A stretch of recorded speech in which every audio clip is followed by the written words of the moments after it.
Hey, what's up, everybody? Mike Lindsley with you. It is 9 Minutes with me, IGTV, YouTube, and Facebook. Make sure you hit me on Twitter at Mike L Sports and download my podcast on Spotify, iTunes, and Google Podcasts. We are here from the Brewerton Diner. As you can see from the logo here, I'm getting ready to order up some lunch, and you should come here. If you're in and around Central New York, come here for lunch. I got the menu in front of me here. Try the Brewerton Burger, the Patty Melt. You can try the Reuben, the Turkey Club, Philly cheesesteak, and a heck of a lot more. Their breakfast is to die for as well. The French toast is killer. And not your classic hash, one of my favorite entrees as well. The Brewerton Benedict. Come here, eat, and enjoy the awesome ambiance as well. I want to get into this week being an underrated week for college basketball. I know that there's a huge attention grabber with the rivalry week in college football. We have Ohio State, Michigan with so much on the line on Saturday. We've got all of the, of course, the NFL. We're going to have 3 more games on Thanksgiving as we push towards the end of the season. With the NFL, but college basketball, this is feast week. That's what they call it. That's what they advertise. That's ESPN. Feast week with all these unbelievable tournaments. My Bonnies are playing in the Cayman Classic later today as I record this, but later in the week, the Maui should be taking center stage without question. When you look at the teams in that group, that's an amazing array of teams. Duke, number 1 in the country, in my opinion, right now. They've probably got the top 3 guys going to the NBA draft. And then you've also got a great Auburn team that can fly up and down the court. And then in addition to that, you've got a Gonzaga team that continues to year in, year out be one of college basketball's best. That's in one tournament. So those games are going to be absolutely unbelievable as well. And I think we've learned a little bit more about a lot of these other teams too in the beginning of the year. I mean, we've learned quite a bit about Syracuse, for example. They went down to the 2K Classic and looked like garbage, losing twice to teams that in UConn and Oregon that just completely and utterly looked like they wanted it more. I mean, there's no other way to kind of size that up. And then, of course, the shots were falling for UConn. It didn't help that Frank Howard was in there. But we're starting to learn a little bit more about a bunch of teams. I'll tell you, a team that I really like right now is Virginia Tech. That team can really flat out score. They can shoot. They can do a lot of awesome things on the basketball court. But this is a very underrated week for college basketball. As we hear from people about the NFL and the games and Thursday and Thanksgiving, the triple header, the games over the weekend, you look at Ohio State and Michigan on Saturday, as I mentioned, and some of the other rivalry games as we get the college football playoff ready to shape up and all the rest. The reality of the situation is this is a tremendous, tremendous week for college basketball. It's an underrated, amazing week. It's an early season sort of test week for a lot of teams to kind of figure out really who you are and how good you are at this particular juncture. I think the only team that we probably know that is sky high amazing is Duke. Now, do they have flaws? Probably. But Duke right now with Cam Reddish, RJ Barrett, and Zion Williamson, this team is the best team in the country. I think they could probably be had on one given day, right? I mean, this team could go into the tournament with all the NBA talent and lose like Arizona did last year to UB. Remember, they had DeAndre Ayton and company. That could happen for Duke this year. You never know. The tournament is very difficult. It might be the hardest tournament to win. It might be the hardest championship to win, men's Division I basketball, because of all the different factors trying to win on a game-to-game basis. There is no tomorrow. There is no Game 5. There is no best of 7. There's none of that. You've got to win today in order to advance tomorrow. Now, I will say that defensively, Duke probably could improve quite a bit, but I think a lot of that, too, has to do with the youth on the team. They need to start buying into Mike Krzyzewski's defensive practices and his tactics.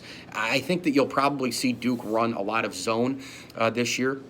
And we'll see how we'll see how that goes. Of course, Coach K learning a lot of that from Jim Boeheim. But when you look around college basketball right now, I think there's a couple other storylines here for this week. When you look at all these tournament games and all these matchups, the A-10 I think is a little bit down. I think Davidson, very, very good team.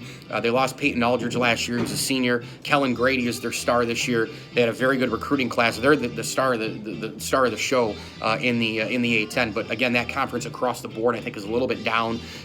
They need a couple teams to rise up a little bit. Rhode Island's down. You don't have Danny Hurley. He's at Connecticut, and that's Connecticut just beat Syracuse, of course, as well.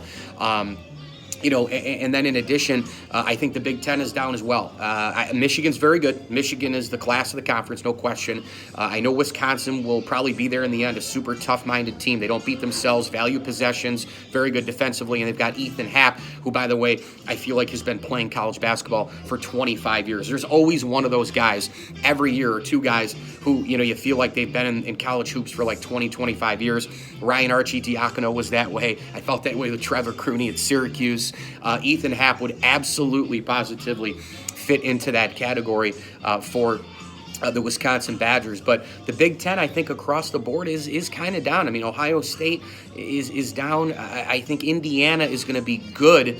They'll probably go through some growing pains, but that's a team to watch because of Archie Miller. I mean, I think they really hired the right guy there to kind of turn things around for this Indiana basketball program. So this week is good. Feast week, a lot of different things to pay attention to. I would probably tell you my top 5 teams in college basketball right now. I would go Duke number 1. I would probably take, and I don't pay attention to what the rankings actually are because right now they just don't matter.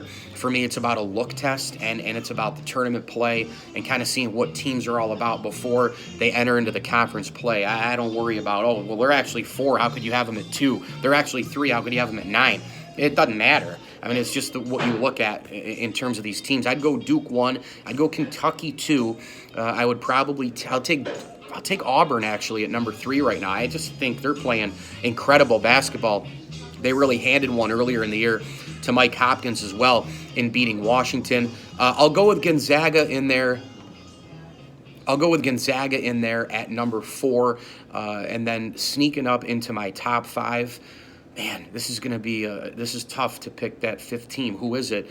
I am actually probably going to surprise a lot of people right now in telling you that Michigan is my 5th best team in the country. I just like what they have going on right now. They've got some really great athletes.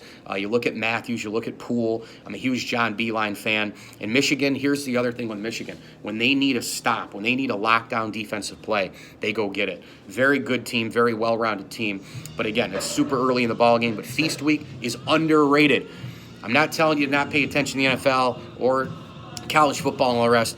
I'm just telling you to pay more attention to college basketball with Feast Week and all these great tournaments, including the Maui Invitational, which will showcase Auburn, Duke, and Gonzaga, 3 of the top 5 teams in my book in college basketball right now.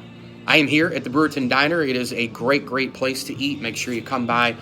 Great coffee, great food, a great time here at the Brewerton Diner. You can order in. You can sit down. You can take out. They'll deliver here at the Brewerton Diner. If you're in and around Central New York, make sure you get here for both breakfast and lunch. They've got the patty melt. They've got the Reuben. They've got the Philly steak. And then, of course, for breakfast, you can try that great Brewerton Benedict. You could probably get it later in the day as well. But that's got the unbelievable grilled Texas toast. And you got the bacon gravy over that, a couple of over easy eggs. And I always recommend the ham. You add to it to kind of get that Benedict feel. And, of course, they've got that amazing French toast combo as well. Great stuff here at the Brewerton Diner. Make sure you come and eat just off Bartell Road in Brewerton, the official diner of the ML Sports Platter. You can hit me on Twitter at Mike L. Sports, Mike L. Sports 1979 on Snapchat and Instagram. You can download my podcast via Spotify, Google Podcasts, and Apple Podcasts as well. Coming up on the 1-year anniversary of the ML Sports Platter. Hard to believe. This is a great week. Hope everybody has an awesome Thanksgiving. And of course, as I always tell you, enjoy the games.